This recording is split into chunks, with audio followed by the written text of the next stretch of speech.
Hello. Thank you for coming out to my panel. I'm here today to talk to you about Advanced Substance Painter tips, tricks, and techniques. This panel is intended to be a broad overview of the lesser known and unused features of Painter. So, who is this strange internet fox and why is he screaming? I haven't been on VRC very long as compared to others on this platform, but I have been creating 3D assets for a very long time. It's been super inspiring getting into this community. As an artist, I'm always trying to improve myself, better my craft, but it's always been a struggle to find the inspiration to work on my craft outside of my day job. However, getting into VRC was like a huge boon for me personally. Seeing the talent and passions of others really inspired me and gave me a new outlet to continue that improvement. I also saw an opportunity to lend my own knowledge and experience to further drive others and help them along to also become better artists. So I just want to kind of go over some of my previous work that I've posted, like from VR chat. Some of you might know me from is from this longboard asset that I put out, or I call it a skateboard, but it's actually a longboard. I know I've gotten a lot of complaints about that. I'm going to release a skateboard version. Just give me some time. This next one was for a Halloween event that I took part in for like a costume contest. It was a lot of fun. A lot of fun Painter shenanigans. This next one is just kind of like probably my favorite avatar I've made so far. This koi fish avatar. This is actually made for Furality Aqua. Fun fact: the scales were procedurally done using geometry modes in Blender. I couldn't. I know it's a Painter talk, but I couldn't really find a good way to do the Painter that I was happy with. So I resulted to doing a high res bake from Blender. And next is just some more previous work. It was a cyberpunk outfit. This was actually the first proper outfit I made for VR chat. I used Marvelous Designer ZBrush to create it, and Audio Link was actually made to Substance Designer, which I would love to do a talk on that, but that is way beyond our scope. And just some various other odds and ends that I've done to show more of like my Painter and my texture work. All of this just to kind of like feel like I had to prove myself of what stuff I'm doing. But yeah, what do I hope you get out of this talk? The big thing is I want to go over the why things work and why the things work the way they do inside of Painter. I find it really helpful when I'm learning a new program to have an understanding of how things work under the hood. It really helps me. It really helps me kind of figure out like, why am I doing this thing? If somebody just tells me move a slider and you'll get this effect, it's like, okay, but why did I move that slider? Why did that slider do what it did? If I know why that slider did its thing and the base understanding of that, it really helps me along and to get more proficient with that program. The other thing I really want to do is emphasize proceduralism and non-destructive workflows. First, we're going to start over by going some of the basics of Painter that everyone should be kind of familiar with at this point. That being layers, channels, mesh maps, and blending modes. I also wanted to kind of make clear my vocabulary going forward, seeing as layer is a pretty wide term in Painter. Saying the word layer can mean a lot of different things like channel layer, mask layer, and so on. So we're just kind of gonna nail down what I'm actually talking about before we go. First off is channels. So these are the base channels. So in green are the base channels you make that come with the new file that's made. Extra channels are what shaders support, but are kind of hidden away. All you have to do is hit the little plus button, add a new channel, and you should see all the supported channels the shader supports. Then you can add in things like emission and other things that the shader technically supports, but is not in the default scene file. User channels we're going to go over user channels we're going to go over user channels, but we're going to mention them quite a few times. User channels, you can create and store information arbitrarily. I use these primarily for like mask creations for shaders such as Pyomi and also the Furality Luma shader, which we're gonna get into. So as I said before, user channels can store arbitrary information. You could choose between 8-bit, 16-bit, RGB linear, sRGB, 8 and 16-bit as well. In this example, I've created a glow mask channel where I could put the R, G, and B colors for the Luma Audio Link mask in my custom user channel. So this lets me paint directly on the model, the R, G, and B, take that, bring it into the next slide. Bring it into and then bring it directly into Unity.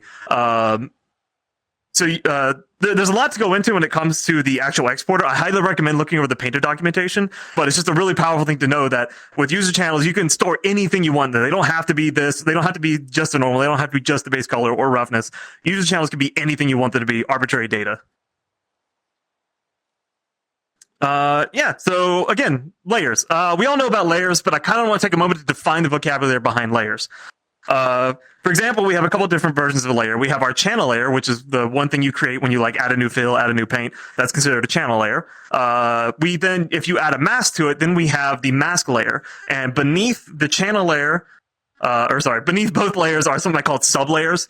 These are like addendums to that layer. The important thing to note, though, whether it be the mask layer or the channel layer, the original starting layer is always going to be under your sublayers. And why this is important is painting on your mask.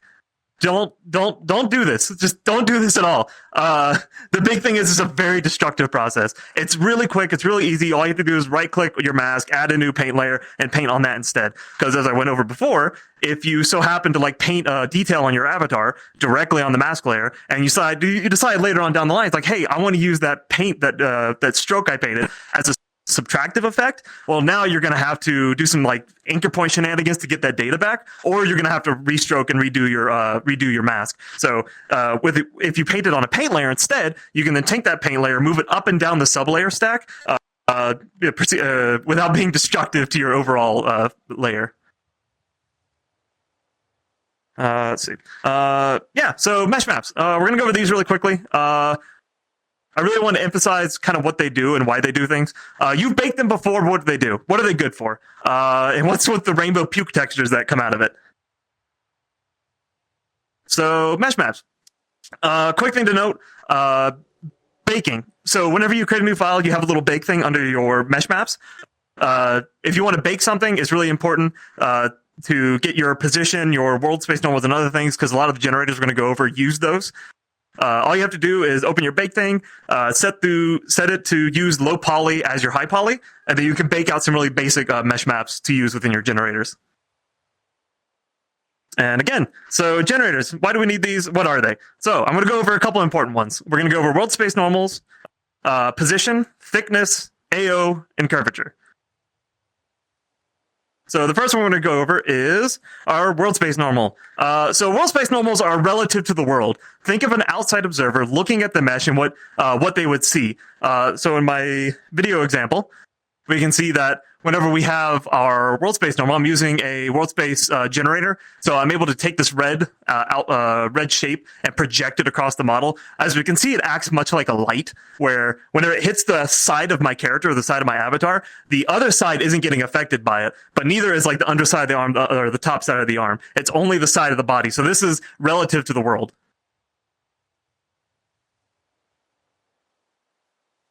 Our next one is position maps. Position maps are kind of the sister to world space normals. Think of a position map as the viewer knowing where. Think of yourself as the viewer knowing where your arms and legs are at all times. Position maps are relative to the object itself and not the outside observer. So we can see here in this example, as I run through it, as I start moving the gradient left to right on the model, it's following the model as if it was me pointing out my arm or pointing over to my chest. Next slide. Thickness maps. So thickness maps are pretty self-explanatory. Thickness maps define the thickness of a mesh. White for areas, or white equals areas that are thicker. Black equals areas that are thinner. Ambient occlusion, same deal. White areas are areas of relief. Black areas are areas of occlusion. These are really good for, say, I have an object that I want dirt or rust to be inside the crevices or inside the like a pocket or something like that. You would use ambient occlusion to easily say, hey, this is an area where no light is getting into it, so I want rust, I want dirt, I want grime. Next is the curvature. Curvature maps are very powerful as well. Curvature defines the convex and concave edges, with a mid-grade being the default, so like a flat area. So white convex, black concave, and gray being flat. Yeah. Now we're going to go over just a couple. I'm going to go briefly over blending modes. So have you ever just scrolled through your blending modes to find out what blend works for you? So I kind of want to go over what's going on under the hood, kind of like the math behind it. We're not going to go into crazy math, but I just kind of want to give it a basic idea of how these work. Some of them are pretty on the nose of what they do. So blending modes, they're just math. We're going to keep it simple. Remember that values of black are equal to 0, values of white are equal to 1. Anything in between is 0.5, 0.2, 0.3, whatever you may have it. So the first one is multiply. This one's pretty straightforward. We have our white areas of our circle are getting multiplied into the white and black areas of our checkerboard. So any pixel that is inside of the white areas of the circle are getting multiplied against the checkerboard. So the white of the checkerboard multiplied with white, 1 times 1 equals 1, so we're getting white. If we have a white of our circle, meaning a black pixel of our checkerboard, that white pixel gets 1 times 0, gets 0. And so we get our final result at the end, which is just a multiplication of these two masks. So screen. Screen is kind of the opposite of multiply. Screen is also a good alternative for add if you don't want to blow out your values. So it's kind of a very soft type of add, and I highly recommend it if you don't want to go have your add values go crazy. Because a lot of times when you add something together, if you add like 0.5 and 0.5 pixel to a 1 pixel, it's going to immediately blow out to 1. And maybe you want a softer transition. You want to go from like 0.5 to 0.7 when you're blending two noises together. So screen is a really good effect for that. Overlay and soft light. They're very similar to one another. Both will remove darken and lighten areas from the A to B example. However, overlay is a non-linear operation, whereas soft light is a linear operation. Artistically speaking, overlay will blow out your values, whereas soft light won't.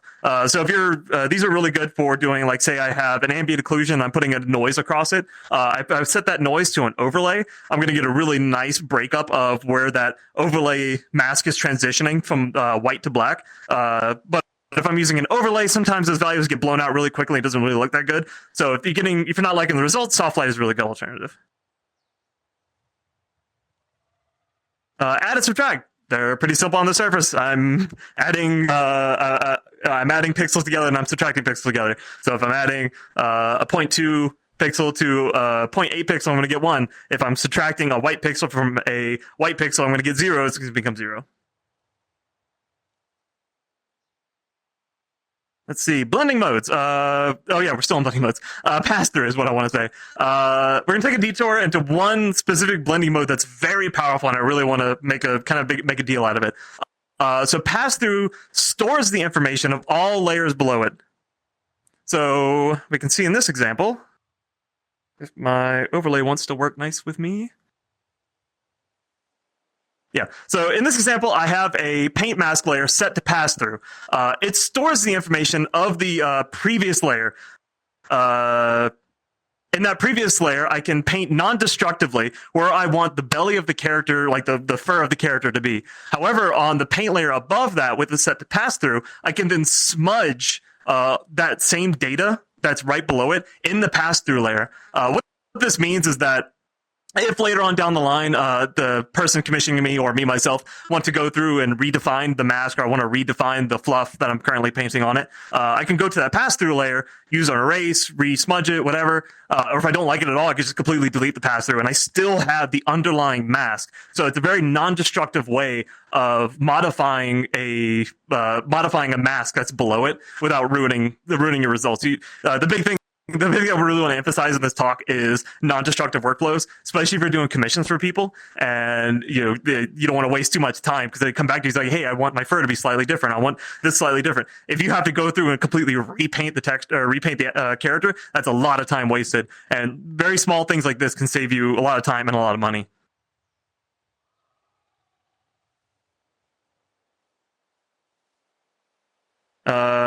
Yeah, so we can also do another cool thing. Oh, sorry. Actually, I had one more video after that and I forgot. Apologies.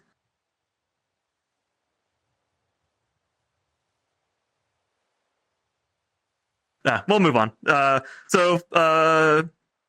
Yeah, so you can also use pass-through layers with fill layers. So in this example, I'm storing all the information inside this fill layer, all the other layers down my stack. This layer itself has no self-information, so it doesn't have any color, doesn't have any rough, doesn't have any metallic. It is simply storing the information of all the layers directly below. And then I can utilize that and modify every single layer that's below it inside of this one layer. Yeah, so in this example, it's kind of like the other one where I was smudging again. But this time when I'm smudging, you can see that I'm actually smudging the color, the roughness, the metallics, any masks I have, any user channels I have are all getting smudged as well. So this is really nice because you'll see as I go, I can actually modify the underlying texture of the character. And now the areas that I smudged are also getting updated with that color. Because the information I'm storing in that pass-through is getting smudged, it's updating with all the information below. And so the colors of the fur are actually one of the information that is below that layer. So this can be a little tricky on your computer. It's kind of, you're storing, in my case, I'm storing like 80 layers of information. So sometimes it can get kind of heavy on your processor, especially on memory allocation if you're having problems with performance in Painter. But still, it's a really cool thing to know of just how powerful pass-through layers can be. All right. Next, we're going to go over proceduralism. So here's where those mesh maps really come in handy. We're going to go over a couple things: noises, generators, filters, and projections. The goal of proceduralism is to both save time from having to hand paint certain things and also work as non-destructively as possible.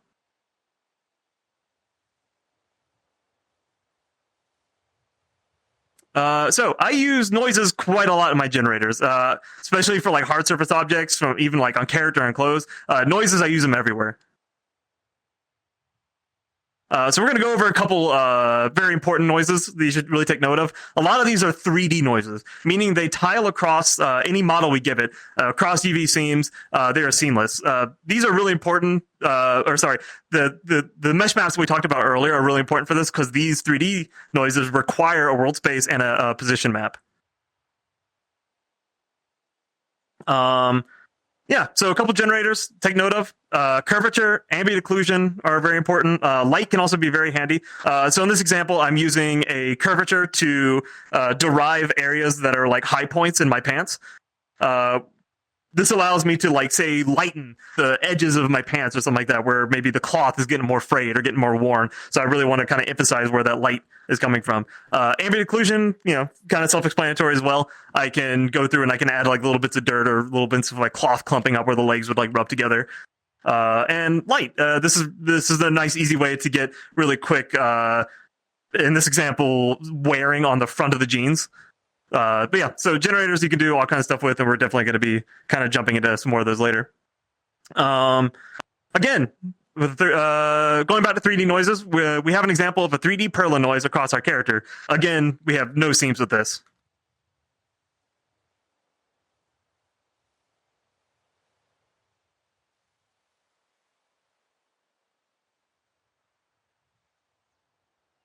Yeah, so pardon. In this example, I'm using a Voronoi noise to create spots. This is a 3D Voronoi like we talked about previously. I then use a paint mask layer set to linear burn to define areas of the mesh I want those spots to show. So you'll see, I'm talking a little bit ahead of the video, but yeah, so I'm adding a paint layer, and so I've set this to linear burn. And so now wherever I paint in this paint layer, it will expose the underlying Voronoi noise. The reason this is so important is that, like I said, say I commissioned, or someone's commissioned me to create a character who has spots. If I hand painted every one of these spots, not only that takes forever, but what if the person commissioning me comes back and says they want the spots to be more spaced out? They want the spots to be more uniform. Well, using the Voronoi noise, I can simply grab a slider. I can increase the amount of spots. I can increase the distance between the spots. I can randomize the spots. I can make the spots more uniform. And again, I can go back up to my paint layer and I can paint where I want those spots to show up directly on the character. Another just really good example of using 3D noises and non-destructive workflows to like really speed up your process.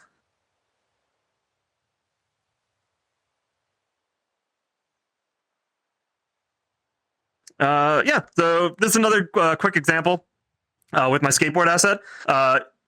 I used a lot of like procedural noises to get the underlying grunge to eat away at the paint to show off the like wood underneath. So, for example, I just have a fractal noise that's creating this really cool, like grungy looking wear across the surface. And then I have another fill layer, which is just using a concrete moss thing that I'm multiplying on top of that, or sorry, subtracting out from that. This allows me to then use the 3D fractal noise as kind of a macro destruction, and then I can use the moss as kind of a micro destruction. Again, with sliders, I didn't have to hand paint anything. And if I want less or more wear, I can just go back to the Perlin noise or the concrete noise and just change the balance of them, and I can get more wear on my board.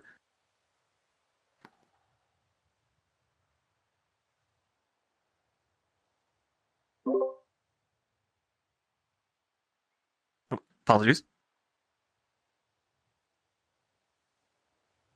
Yeah, so here I'm using another example with another fractal noise.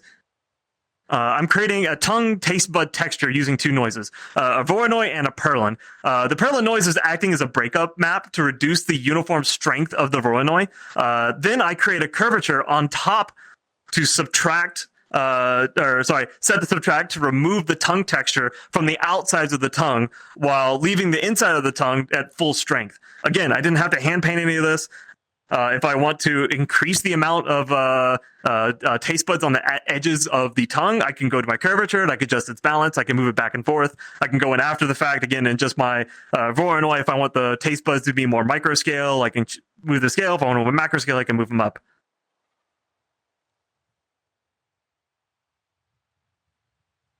Yeah, and another quick example. Just using more curvature stuff. I didn't really touch on this too much because it's not really a noise, but it kind of is a noise. Here I'm using a tile generator to tile a pyramid shape across the entire surface of my jacket for its fabric pattern. Then I have another curvature on top of that is getting the cavities of my jacket instead. So I'm getting black cavities, so I can multiply that against the tile generator. So it creates kind of a sense of tension. So wherever the fabric is getting tension within the paneling, I'm actually taking away some of that fabric pattern. So it gives the jacket an area of tension, area of stress around those panels, more like actual fabric being pulled. Really quickly on filters, I've already gone over a lot, so I'm not going to touch filters too much, but they are also super powerful. On the left, I have a blur filter to blur areas where I paint. This is nice because I'm not sure a lot of the times when I'm painting what sort of softness I want to use on my brush. So instead, I have the brush set to 100% hardness, and I create feathering effect with a blur. So I can go in after the fact, and I can adjust the feathering without having to repaint my mesh.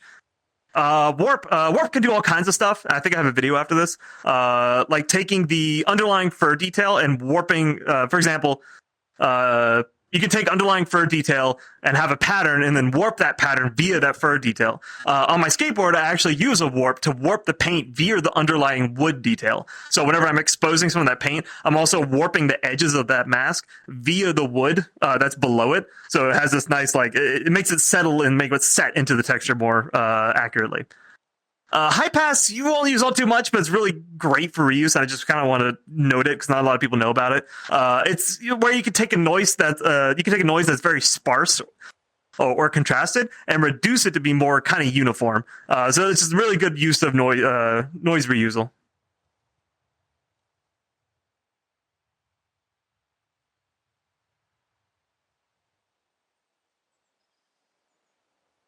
Yeah, so with the warp, this is a really good example of the warp being used. Apologies. Yeah, so for my koi avatar, I wanted to do koi-like patterning. However, hand painting that detail would have been both very difficult and take a very long time. Instead, I can use warps. So you can see when I paint across the surface, the paint is getting warped via two different noise textures, and the underlying scales. The warping of the underlying scales really helps ground that pattern into the body. So yeah, you can see in this example, I have my three warps. The first warp is kind of like a macro warp to give the spots that I draw kind of like a more large undulation. And then I have another warp on top of that using a more micro Perlin noise. So this gives those really cool like micro details of the koi fish patterning, like going in on itself or going out on itself. And then lastly, I have that third warp, which is just, we're going to go over later, but I'm using an anchor point to grab the normal map of the scales, and I'm warping the scale, or the spots via the scales normal. So this creates a really nice like set end. It really makes the pattern look like it's part of the character and not just something that's kind of overlaid on top. Yeah, projections. This is another really important thing. I know I keep saying important things. They're all important. I'm going to go over the three important ones: planar, warp, and cylindrical. Planar can be used for a majority of situations, like adding tattoo details, for example. With this, though, I kind of wanted to show... With this, though, I kind of want to show a more unique example where I can control the darkening glove features of my fox from a projected shape. Yeah, so what I'm doing is I'm taking my, as you can see here, I'm using the shape, I'm using that shape and projecting it across my entire character. This shape then defines areas where I want the fox-like gloves to show. Again, I'm striving for a non-destructive workflow, so I can come in after the fact, adjust the contrast, adjust the strength, adjust the size of the mask, anytime I want without having to repaint the whole thing. As you see, I can, in the video, I can take the glove patterning up the length of the legs with a slider. I can move my projection box up and down to adjust the strength. I can scale it in and out. And you can see how the glove patterning is dynamically being applied to all parts of the or all sides of the mesh. Again, you know, I don't want anyone to have to hand paint these like sort of really basic details. It's just a really great way to work and not have to, you know, spend time redoing things. That's really what I want to emphasize. Warp projections are also stupid powerful. They can be complicated to explain in a short time. I highly recommend looking them up in the Substance Painter support page. Regardless, warp projections work very similar to planar projections, but we can adjust the cage of the projections with a warp, unlike we can with the planar. Using the tools at the top of the screen, you can adjust the grid size of the projection, each point of the grid, and you can adjust the tangent rotations and directions of those tangents. So here I'm using a tiling shape square pattern, tiled 10 times vertically, to produce a tall repeating stripe mask.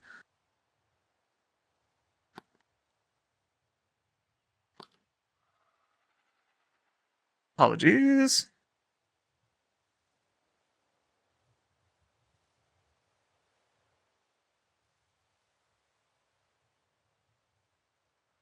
Anyways, we'll move on to the cylindrical. So cylindrical projection projects a pattern inwards. Here I'm using a tile generator to produce a set of tiling horizontal lines and projecting them around the sleeve of the jacket. This one work? Oh, there we go. Yeah, so we can see here that I could have done this at high. So this is like I did a lot of high poly baking for this jacket. However, there's certain details I didn't quite want to do in high poly because they're kind of easier to do in Designer and more non-destructive to do in Designer. So these results, so the results of that stripe pattern are driving a height map on the cuffs of the jacket. And so I can then use my cylindrical projection to project that tiling stripe pattern across my just across the cuff. And so again, this allows me after the fact saying, hey, if I want to have the cuff have more density in stripes, I can reduce the density. If I want to have more density, I can increase the density. I increase the spacing of the stripes, reduce the spacing of stripes. This sort of stuff is just really trivial to do in Painter. And so I tend to do these little details inside of Painter rather than on high poly. All right, now the big thing. Anchor points. They're kind of scary, but they're kind of complicated, but I hope I can do everything in my best to show you how powerful they are and make them hopefully a little bit easier to understand. Again, I'd recommend doing some additional reading on the Painter documentation page in regards to anchors. Simply, anchor points store arbitrary information on the layer it's on. They work similar to pass-through, the pass-through example I had at the start of the presentation, but the big difference is that I can grab information from one layer and use it on another layer.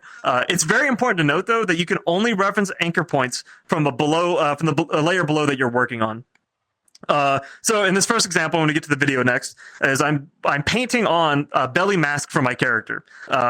in this belly mask, it's far down my layer stack. It's near the bottom. I throw an anchor point at the very top. When I'm done creating my thing, I just put an anchor point at the very top. Then I have a mask, or I have another detail further up my layer stack that is putting a heart decal on like the belly. I can then take that anchor point, the data that I stored, which is the belly fur mask on the left. I can then take that anchor point, put it in a fill layer, and then set that fill to multiply. So now areas that are black of the character, like areas that are black of the character, like the hips and outside of the belly, are now getting multiplied against the white of the hearts. So now, if I go into my video example,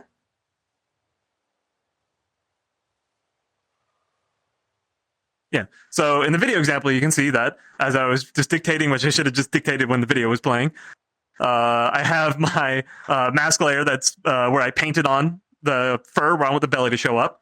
And I put an anchor point that's storing all that information of that layer. I can then go into my mask layer for my heart, put a fill layer above that, set it to an anchor point, set it to multiply. And now wherever I drag this heart across my character, it's only going to show up on the belly fur, no matter what. So if I move it left, move it right, and this is really cool because it's all live data.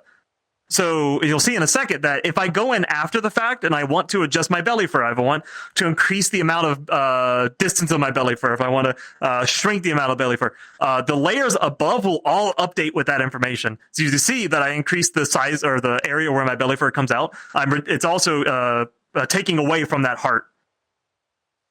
So this is a very simple example. So we're going to kind of move on to something a little more complicated, but hopefully it makes sense. Here I have a design on the back of my jacket. I have a channel layer with height, color, and roughness to define the pattern and push the pattern out of the jacket. After I got that done, I then store that pattern in the mask. I then store that pattern in an anchor point, so I can use it in a layer directly above it. The layer above is another channel layer with only height information in its mask. Only height information. In its mask layer, I use a fill with I use a fill with the anchor point filling it. And I then take that anchor and I blur it. Then I use another fill with the same anchor point and subtract away. So this creates this kind of like blurry outline. And the reason I do this is so, if I move on to the video. Apologies.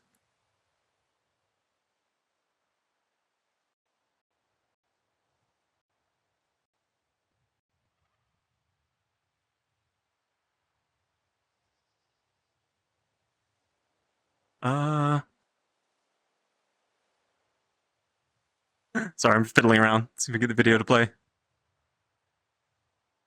That should be slide 58.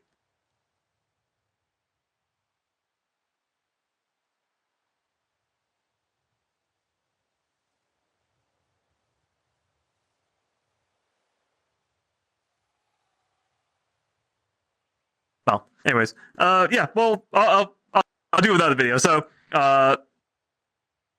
yeah, so I'm taking the height of my jacket and I'm able to lower the height wherever the outline is. So it creates this really cool imprinted look onto the jacket. So as I move that mask around the backside of the jacket, or I change that mask, there's always going to be this kind of imprinted, subtracted look around the edges of the pattern. And I'm using anchor points to be able to drive that kind of thing. Oh, there we go. Thank you. Yeah.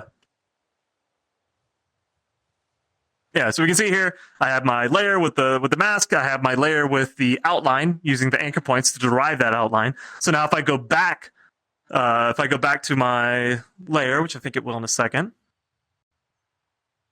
Oh yeah, I'm showing how the subtraction works.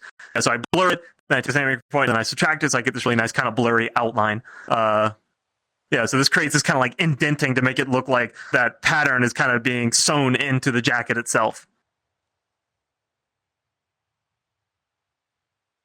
Yeah, there we go. Yeah, so you can see now kind of the power of the anchor point is that now I can replace that mask with anything I want, like the Substance logo, for example. I can replace it with this one, and we're seeing that the outline is always updating with that mask because the anchor point is pulling that information, storing it, and putting it in the layer directly above me. And so I can fill anything I want. I can move it around the jacket. I think I'll move it around in a second, or scale it up. It's again scaled with me. Yeah. Anchor points are really fun. All right. Go on to the next one. Yeah, so this getting a little more advanced. So you can actually mix pass-through and anchor points together. Here I have a fill layer with every channel set to pass through like we did before. So I'm storing all the information. I'm storing the information of all layers below that pass-through layer. But the thing is, though, anchor points can only store I have a fill layer with all the information, or all the channels set to pass through, and I'm storing information of all the layers inside this pass-through layer. So now when I attach an anchor point to this pass-through, I'm now again storing that information inside of this anchor point. This means that whenever I attach, so I can use that normal information stored in that pass-through and in the anchor point to then warp a Luma pattern via the scales of my character.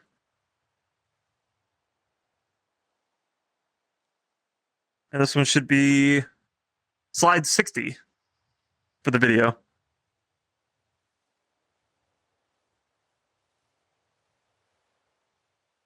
There we go. Yeah. So at the start of this video, you can see that the normal map, being displayed. The same normal, I'm storing information into the anchor point. So what you're seeing is what the anchor point has stored inside of it. Yep, have it set to pass through, have the anchor point. So now I go to a layer further up. That's my Luma mask layer. So this is where I'm creating my RGB mask for the Luma shader. I then have a warp at the very top of this stack. Oh yeah, I'm going to go turn it off. Actually, let me turn it around so I can actually see what I'm doing. Yeah. So I fill it with that. Anchor point. So I'm taking the normal information of my character and warping that mask via the scales. This really helps, again, ground the pattern into the character's body and makes it look as if the Luma glow is coming out beneath the skin rather than just laying blandly on top. And for an added bonus, I'm actually using, as you can see, I'm using another anchor point in this as well. So I'm storing the information of my mask layer inside another anchor, and I'm after the fact I'm blurring it out so it kind of gets all blurry. But then I take another fill at the very top of my layer stack, and I take that same anchor and do a lighten. So I'm adding it back in, so I get this really nice like blurry effect, and then it adds itself back on top of itself. Yeah, this is really cool. Anchor points are nuts. I highly recommend getting into them and start using them because you can save yourself not only a ton of time, but you can just do some really cool stuff with them.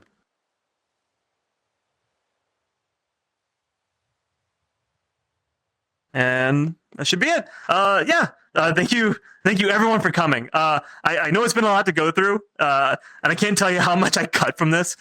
I could speak for days on Painter, on Blender, anything 3D related. So feel free to follow me on Twitter. I like to post Painter tutorials here and there, along with any other kind of art odds and ends I get into. Yeah.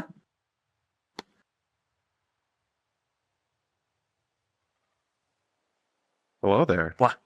Hello. Thank you for the wonderful panel. I've actually got a bunch of questions from our attendees. Oh, awesome. Let's see. We've got the first question here from Snow Miser asking, are perpetual licenses worth it? Steam version specifically. So yeah. If your funds can't really handle it, then sure. Steam version's great. It's just a single perpetual purchase. Of course, the one big negative about is that you're kind of stuck to that version. So if you buy it on 2021, you're not going to get 2022 unless you pay another $100 or so. However, I will say that if you get the Adobe version, even though you are paying monthly, I know it's more expensive, you do get access to the Adobe library. It's a little app you can launch. It'll let you download smart materials, noises, whatever. You hit a little button and it'll send it directly to Painter, and you don't have to do any you don't have to go to sites and figure it out and download it and import it. It's a really awesome tool, especially if you just I need a copper material. I don't feel like making a copper material. Let me just go download one from the Adobe resource program. That is good to know. Let's see. I've got another question here from Phoenix Hellcat asking, can this kind of detail be fully optimized without losing detail and work on both Quest and PC? Wait, can you repeat that again? Sorry. Can this kind of detail be fully optimized without losing detail and work on both Quest and PC? Sounds like they want a Quest and PC workflow.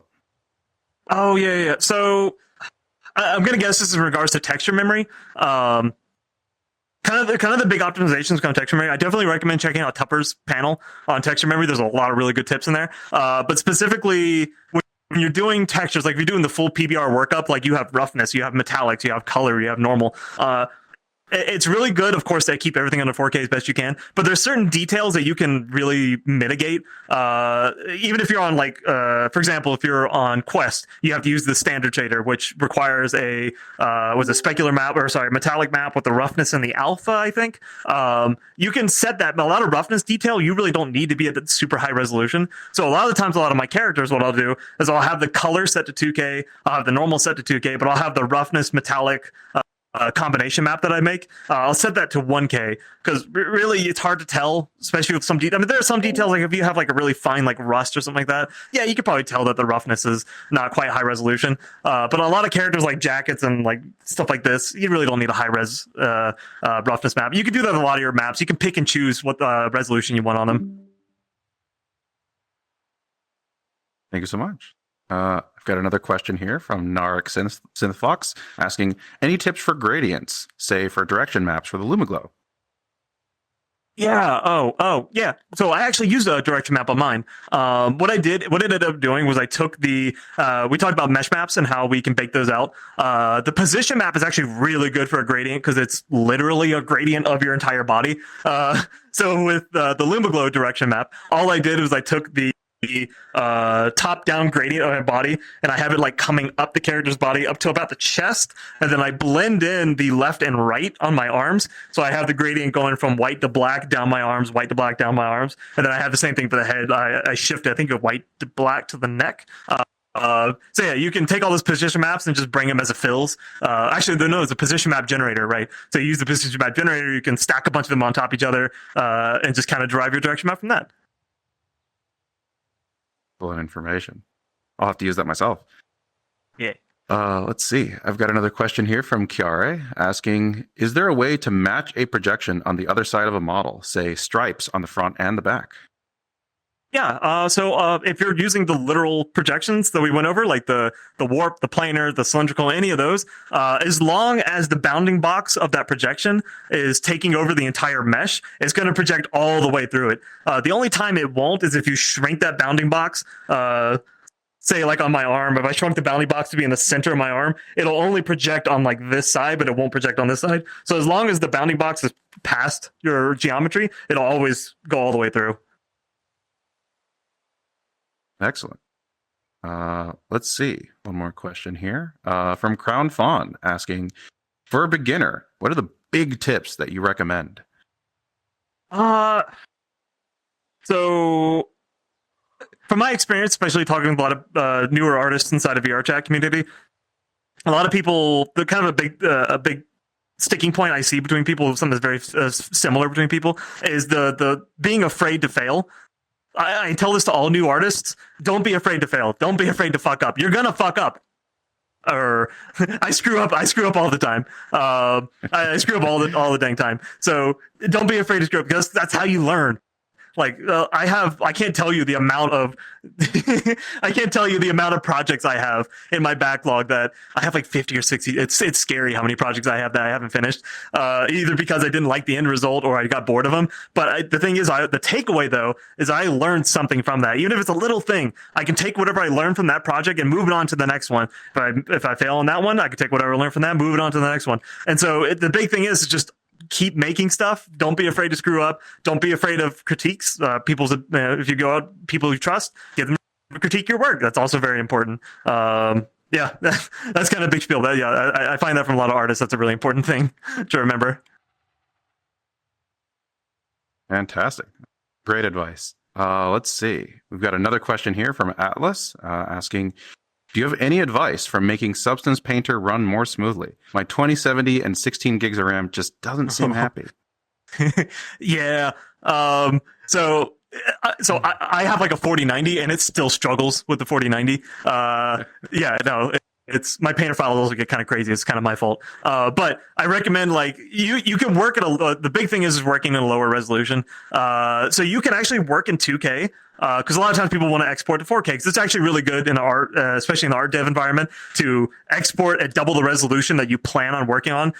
Mostly for compression reasons. Because when you inside of Unity, when you compress it down to a 2K, that's actually going to look better than a native 2K. So it's really good to work double the resolution. So, but what you can do though, inside of Painter, you can actually work in 2K, but you can export in 4K. So whenever you go to export, it'll actually rerun your entire Painter file up to 4K in the background and then export it out as the proper 4K. So I highly recommend doing that. There's also certain parts of your model, like for example, your eyes. This goes into kind of texel density, and again, I refer to Tupper's talk for this. But like, for example, your eyes don't need to be 4K in Painter. I think I set my eyes to 1K in Painter because it's going to be 512 inside of Unity. I don't need that kind of high res resolution, and I'm just bogging down more memory inside of Painter doing that. The other big thing you can do too, this is kind of more advanced. I wouldn't recommend it unless you're really, really scrounging for resources. Is you can take the mesh maps you bake, the mesh maps, the position, the world space, ambient occlusion. You can actually export those out of Painter. Go into your photo editing software of choice, reduce their resolution down to like half of what they are, because a lot of times they don't need to be 4K for them to work. Then you can re-import them back into your Painter project. This will save you a lot of space. But again, this is kind of like a Hail Mary if you're really running on stuff. But yeah, this is some basics tips. Excellent advice. I actually didn't know that, so it's really good to know. Let's see. Arlo here asks, is there a way to do emissions in Substance? Ooh, yeah. So at the very start of this, we talked on channels. There are a bunch of channels inside the shader that support emissions. However, when you start a new file, emissions aren't a channel that you can actually click on. So inside the little plus button, you go inside of there and there's like supported channels that you can click. One of those is emission. You click that, it'll create a new emission channel for you. So that's, very simple way of getting that. Excellent. Very relevant for our shader and Furality. Exactly. Maddie here asks, can you explain the baking process? Ooh, okay. Baking. So, I highly recommend doing some reading on baking. It's a very important thing to know, especially as like a VR chat artist. You can get away with a lot of stuff with baking proper normals. However, it's a little out of scope for this project or for this panel. But I highly recommend everyone getting into baking. There's definitely a lot of resources online inside of like on YouTube and whatnot to start digging into that. Okay, excellent. Linksy here is asking, do you have any good sites or tips for new smart materials or alphas? Ooh, yeah. So like I mentioned before, the Adobe program, like if you buy into the Adobe one, yeah. So that little thing, I'm telling you, there's 10,000 smart materials on there. I use it all the time. I know it costs me extra a month, but it's super worth it because if I want like a cloth for my jeans or something like that, I don't feel like making it from scratch. There's some pretty good ones on there, and I could just automatically move it to Painter. If you don't want to do that, ArtStation is really good. There's a lot of packs and bundles on ArtStation that you can get. There's some free ones on there. I have like a big library of brushes and alphas and all kinds of stuff I've gotten from ArtStation, so it's also a really good resource. There's also Substance Share. Does that still exist? I think it still exists. There's Substance Share, which is an older one I haven't been to in a while, but that's also really good. Hopefully I answer your question. Yeah, those are excellent resources. Let's see. We have a couple more questions here. Actually, very relevant one here. Splatcats asked, any good alternatives to Substance?